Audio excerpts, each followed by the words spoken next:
Niekada nenaudojau smurto, sako libanietis, paklaustas, kaip suprasti jo žmonos užuominas apie ūmų ir neprognozuojamą jo elgesį.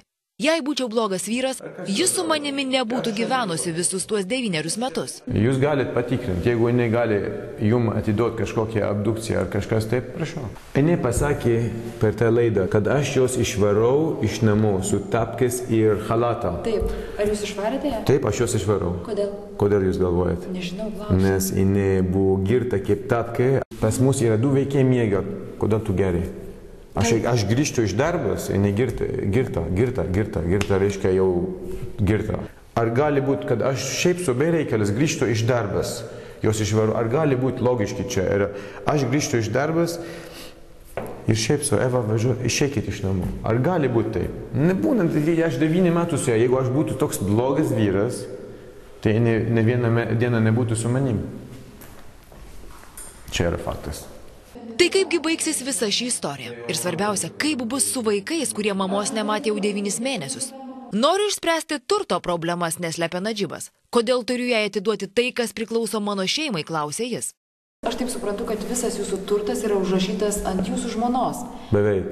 Ir jeigu jūs išsiskirtumėt, visas turtas liktų jai, jūs dabar stengiate susigrąžinti turtą, kad neliktumėte basas, kitaip tariant.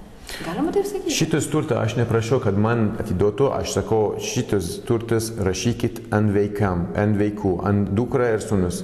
Kaip viskas pasibaigs, kaip jūs įsivaizduojat? Nes čia pakvipo tokia drama, tikra kova ir dėl vaikų, ir dėl turto. Dėl vaikų nebuvo kovojamas iš jos pusė, patikėkit manęs. Paklauskit pas jos pirmas advokato, ar buvo kovojamas. Nebuvo, kokia kovojimas. Tai dėl ko dabar vyksta pagrindinė kova? Mama, kur myli savo vaikai, važiuos, kur vyksta karas Irakas ir paimt tos vaikų. Ir beigiam šnekėti apie aš bijau ir aš bijau. Čia nėra apie bijau. Jeigu mes mylim savo vaikų, mes ten važiuosim ir viskas. Aš žinau, ką reiškia vaikų. Bandys kažkas ištrauktos vaikų iš manęs, tai aš padarysiu bet ką, kad gaut bet ką. Nėra riba, reiškia, nėra raudonas zonas. Aš darau, ką reikia. O jinai ką padarė? Žiūrėkit, bet Nadžibai, dabar išeina, kad eina čia, rodo save per žurnalas, per telekas. Jinai taip padarė. Aš turiu susitarti su ją. Mes turim kaip tėvėjai susitarti dėl vaikų ateitį. O kaip jūs ją įsivaizduojate? Vat papasakokit, ko jūs norite?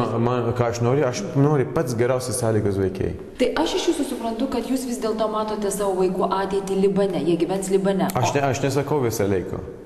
Iš tikrųjų, aš norėčiau čia atvežti. Bet kadangi aš žinau, kad ji negali naudotis vaikų dėl savo interesės, naudojama lietuviškas įstatymas, kadangi yra čia stereotipas, kad mama yra visą laikas vaikai pas ją. Kodėl? O kas pasakė, kad mama yra gera iš šitas atveju? Dėl ko jinai mane kaltina? Kad aš pagrobiu vaikų?